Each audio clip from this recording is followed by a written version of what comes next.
Welcome to another episode of The Brand Called You, a podcast and video show that brings you leadership lessons and wisdom from hundreds of successful individuals from around the world. I'm your host, Lisa Lipkin, and if you're new to the channel, please subscribe and hit the bell icon below. Well, I want to start this interview with a story. At least 20 years ago, about 21 years ago, my telephone rang. I was living in a small studio apartment in New York City with garbage trucks and noise and dreaming of leaving. And all of a sudden, a Dutch theater producer says to me, I want to bring you and your new one-woman show to the Netherlands. I had been working on a performance about being the child of a Holocaust survivor. And I was so thrilled to get out of New York and to share it in Europe. But then she made the pot even sweeter. Just before hanging up, this producer said to me, oh, and by the way, you may have heard of me. My name is Xaviera Hollander, the happy hooker. I'm now the happy booker, booking theater in Amsterdam. And I went crazy because, of course, I knew who Xaviera Hollander was. Anybody who grew up in the 60s as I did knew that she was a fascinating woman who had written a best-selling book called The Happy Hooker, published in 1971, about both the joys of sex, her life as a prostitute, and eventually as one of the most successful madams in all of New York City. The book went on to sell 14 million copies. She became an international bestseller. It spawned countless projects, including a movie in which Lynn Redgrave played her. In addition, Xaviera was offered a column with Penthouse, which she wrote for 35 years, called Call Me Madam, and a whole slew of other books, all sorts of fascinating things. And I am so excited to have her as my guest today. And I can't wait to start our chat. So welcome, Xaviera. It's so nice to see you. Nice to hear you and see you again. It's been years, yeah. Now, I will tell you, I'm looking at you in the very home that used to be the theater that you ran, that I first came to perform in. And I have to tell you, my first impression of you was that you were the Gertrude Stein of the Netherlands, that you had somehow transformed, you had transformed your home and your life into really a salon in which you not only produced very interesting plays, cutting edge, but you really hosted some of the most fascinating people I'd ever met. So we can start with that and perhaps move backwards. How did that come to be, the happy booker? To become the happy booker. Well, I've been going to the Edinburgh Theatre Festival for many, many, many years, ever since I got deported from your lovely country, the States. I didn't get away with sex, obviously, there. And so I was into talking, it's another famous four-letter word that ends in K. Wouldn't say anything else. So apart from the first one that I got rich with, I like talks in both languages, English and Dutch.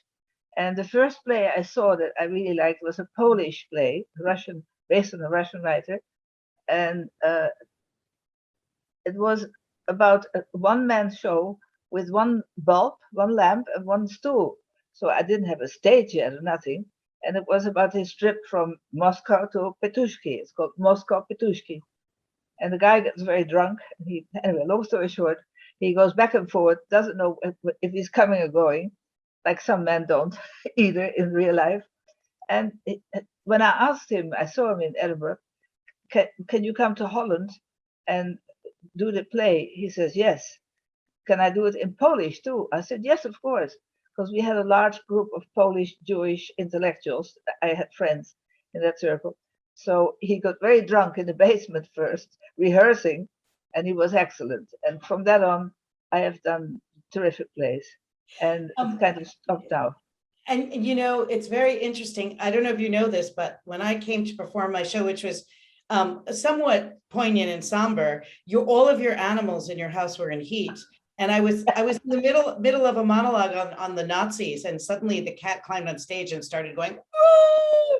And I somehow thought that was perfect. But you also, what fascinated me was the people that you found. I mean, first of all, your slave served the meal after my show, and then it was followed by a really amazing conversation. I don't know, you had a knack for drawing and finding some of the most fascinating people, and indeed intellectuals. And oddballs too, oddballs as well. Yeah. Yes, oddballs indeed. I remember every night meeting a collection of genius PhDs and some of the strangest oddballs I'd ever met, but it was absolutely delightful. But I was also impressed with your ability to sell your shows.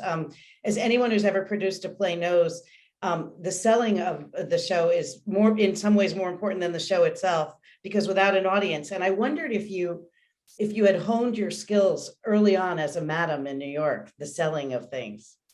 Well, here I could stand at the corner of the street in Holland with my flyers, but that you couldn't do as a hooker or prostitute in New York. So in New York, it was a girl, what I thought a perfect secretary, in a singles bar at Rockefeller Plaza. I was working as a secretary for the Dutch consul, but it paid very meagerly. And she was sitting, and she could see me flirt with everybody. I was horny, you know. So I would go to bed with somebody for a glass of orange juice. And she said to me at one point, pointing at my crotch, honey, do you know you're sitting on a gold mine? What you give away for a glass of orange juice, you could make a lot of money with that. And I had no idea. Because my mother always said, you should get married as a virgin, otherwise your husband will call you a whore. And that was very, very many years ago. And okay, I didn't marry as a virgin, but nobody called me a whore. But so from that moment on, I quickly got into the prostitution business. But the most wonderful thing was the phone number I had bought from a sort of separating madam who was finished with her career. And that number was MU Murray Hill 8 2468, which I added to the number to call when you want to get laid. So nobody had to write it down, so the wives would find it out. So there's no business, no erection and demolition service visiting cards. No, you bought the black book of a retiring madam. Is that how it started? Carolyn Medals, yeah. And that and how I got to Robin Moore, who wrote the book with me, or at least he was taping me without me knowing it, is that I had called him, and it was his brother's name, who had obviously been on his woman's list. And he happened to pick up the phone. And I was also a hooker who could read, obviously, because I called him. I said, hey, Arthur Moore. Says, no, I'm Robin Moore. That's why I really should talk to your brother, because I have a new picture exhibition. I didn't say I'm having a call girl business. And he said, you know who I am? I said, yeah, you're the one who wrote the French Connection and the Green Beret. So he said, oh, a painter who reads. He still didn't know I was a hooker in the business. So when he showed up, we made it. He still had no idea, but he was bugged, and he didn't take his coat off. He only paid $50. But for an hour, I sat and told him all the stories, and he did this every 2-3 weeks, until I finally realized, hey, this is not what's he doing? You know, never gets laid here. And then I happened to have my lawyer, Paul Sherman, he's dead now, who was a client, and he was just getting dressed. I said, throw away the KY jelly, come and talk to me and Robin Moore, and let's frisk him, because I don't trust him. And so we frisked him, and he had it was taped, bugged. And then we signed our original contract in there. And he called the book The Happy Hooker. I said, oh no, I'd rather call it Come and Go. But also that would be suitable. But The Happy Hooker. And did you have any idea it would be such a runaway success? I mean, was it a total shock to you? It was an illegal profession, and I thought I'd bring it better than Robin Moore say, hey, this is my book, The Happy Hooker. So I said, let me discuss this. And I got onto so many shows, which I still see films from now. Larry King, name me a few, anybody from those days. Hard Talk, yeah. And then when I got Hard Talk, yeah, and that was nice, Hard Talk.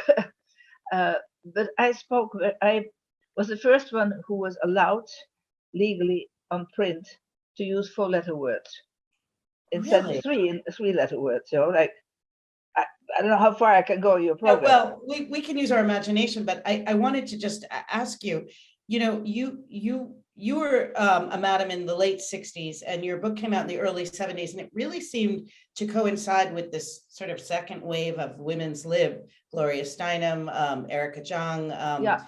And I wondered if that had something to do also with the spirit of the times, why suddenly there was a more permissive or more curious. Yeah, I joined, I was invited as guest of honor um, at the ICOP, International Congress of Prostitutes, where Norma Jean Almodovar, who I met in LA, had launched this whole organization of prostitutes worldwide. And she had written a book about the corrupt police force, and she was a prostitute as well as a policewoman. And we didn't have computers, and they raided the place, stole her manuscript, which she had got a copy of, and she actually launched me.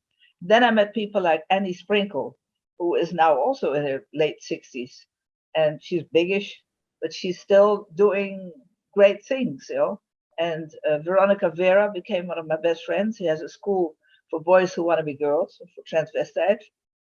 And Candida Royale, she's dead of cancer, but she started the sex toys, which is a very big industry now, the artificial penises. And so instead of the backside of your toothbrush, your electric toothbrush, which I used for many years.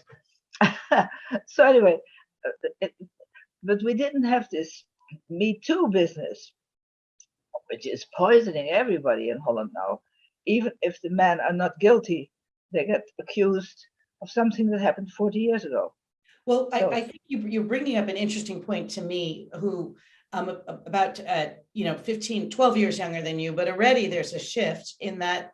I think what you're implying is you didn't necessarily feel victimized or taken advantage of. No.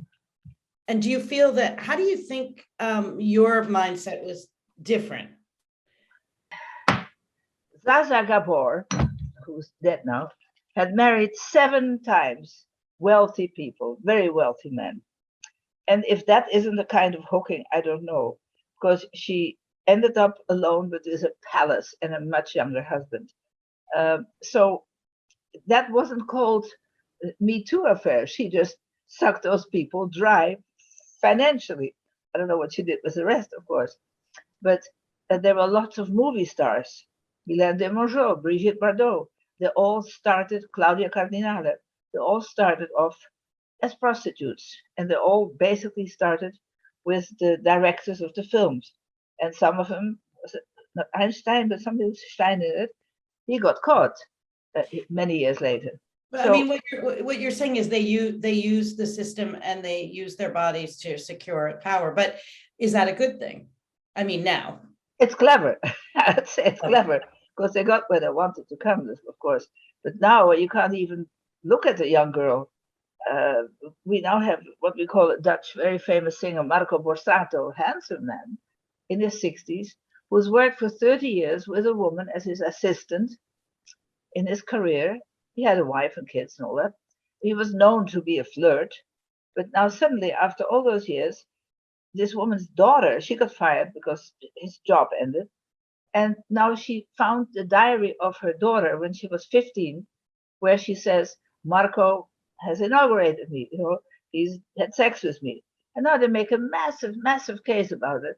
Well, if I was a girl of 15, and then you're not so childish, and such a handsome man, 20, would inaugurate me, I would say, hallelujah, thank you, for teaching me.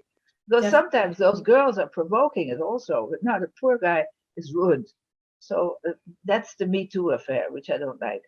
Well, Epstein, what's his name, the one who supposedly hanged himself, I still think Epstein. They killed him.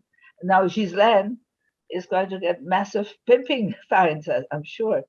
But she found all those girls and told them that you're going to get $250 or $300. You have to do this and that. And now they're all starting lawsuits as if they were tortured. They weren't even tortured. They just had sex. But I'm not into the sex anymore now.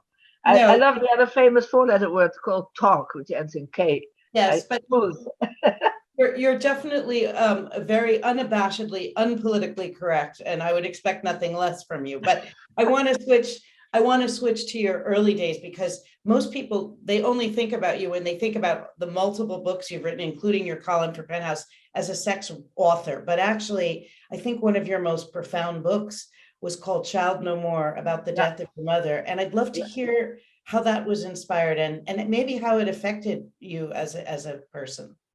Well, it affected me so much that if Oprah Winfrey at that time hadn't stopped interviewing people, she was known to do excellent interviews with women who had written a book about their parents, or usually mother-daughter. But I would have made 1 million in America, but I was already away from the States. So the book is sort of sold reasonable in Europe, in French, in German, in Dutch, in Russian.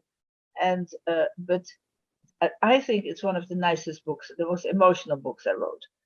And also because my mother had been in a lesbian relationship for 20 years of her life after my father died.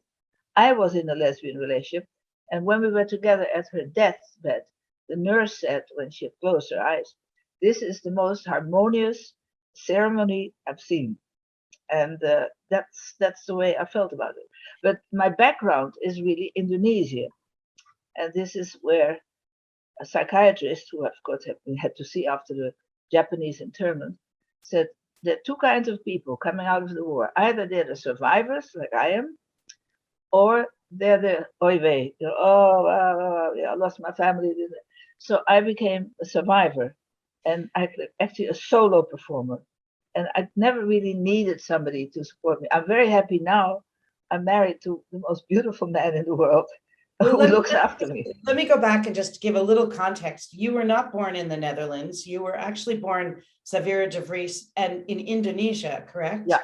And explain how it is you got there and how you ended up spending the first 3 of your lives in a Japanese internment camp. Well, my father was half Jewish, half Indonesian, Dutch mixture, Jewish Indonesian. He was a doctor in Holland, and he immigrated to Java with his whole family, brothers and sisters. So they were there for years, living in Surabaya, Malang, whatever. And he had married a Russian ballet dancer with whom he has a daughter, which is my half sister, who's now 90 and just going dement a little bit. But she has a very smooth skin still, lives in South Africa. So then he came back to Holland. He had divorced his first wife and met my mother, who was a top fashion model, tall and slender. I wish I could say I'm the same. And my father was a very witty, charming man. Wasn't that faithful to my mother. She had a lot of trouble with that. And that's also in the book where she catches him in the act. So this little anecdote. Okay, back in Holland, we had a secretary, an old spinster. She was adoring my father. And she said at one point around Christmas time to my mother, do you how nice your husband. In those days, you could still get fur coats. He gave you 2 fur coats for Christmas. And she says, "What, 2? I only know of one, this, whatever, some seal coat or so. And no, there's a black mink coat too." She says, "No, I don't." In those days, you were still allowed to wear fur coats. And she says, "What? This is a black mink coat, 7,000 guilders or whatever." So my mother got clever and started looking for patients coming in wearing that coat. And I'd heard this was going to happen. So I was upstairs in my bedroom. I was very good at listening in the bedroom to the fights downstairs. And then somehow the doorbell rang, and in came what I call the mustard maid. She was a simple but whorish, lovely Dutch woman whose husband had night shifts. And oops, here goes my scarf. So and she had obviously been wearing this coat. So what all I heard is that but screaming row after 5 minutes. My mother walked in with a cup of coffee, caught my father in flagrante delicto with this woman, anyway, performing oral sex on him, let's put it that way, in his white coat. And my mother grabbed her, but her coat was fallen. She picked up the coat and threw her out of the house. So that night, she was screaming hell, "I'm going to divorce you, blah, blah, blah." So I went downstairs and I said, "Why did you let her go with the coat? I would have taken the effing coat." So anyway, so that's how you can panic, can end up with sort of a fun situation. But we were in the Japanese camps, my mother and me, and my father separate. he was a camp doctor for 1,200 women each camp. He's been tortured and never spoke about it. I heard about his tortures from other male Because inhabitants he from was there. Jewish, because he was Uh, Jewish, because of yeah, his, no, yeah, very few people know this. In fact, now I get from Germany social security, social money as a war victim because the Germans had indoctrinated the Japanese. Those Jews, they should get treated worse. So we had Bangsa Yehudi, the Jewish folk, on certain camps where a lot of German Jewish doctors from Amsterdam were there. They were living in Indonesia. So they're paying me nicely every month to but reimburse for what the Japanese did. yeah, it is a story we don't hear much about. And do you think that the early years in the camps affected the rest of your life? And do you have memories of it or? Well, yes and no. As I said, I've been on the psychiatric treatment because I couldn't cry for a long time. I was just sort of, it was all too bad. And he said, either you grow out as a powerful woman or you be a nebbish for the rest of your life. Oh, it's me. I'm the victim. I'm the victim. Uh, I had no direct family members died in Auschwitz or Sobibor, but 6 or 8 of my cousins did. I never heard the story, so that was a quick death also. So of course we watched Schindler's List and other things, but about Israel and I mean the whole world is going to pieces right now. You can't really say who is doing what, but Hitler was a nasty, nasty man, and he did horrible things. Mm, But I grew out of it, I don't feel like a victim anymore. right. But I've always had the penchant for Jewish men for some reason. Yes, and you always produced many, many plays with Jewish themes, which fascinated Yeah, me. Westerbork Serenade was a very famous one. And I still have friends who I know from those days who became my visitors and friends. And Yeah. I don't go out much. We have this whole COVID affair going on worldwide. And then Yes. the anti vaxxers, oh my God, and the demonstrations. I'm in Holland, as you know, right? In Amsterdam. But I'm so glad I was young when I was healthy and the whole world was kind of healthy instead of sicker. Yeah. And I've lived in Spain also many years, in Well, Marbella.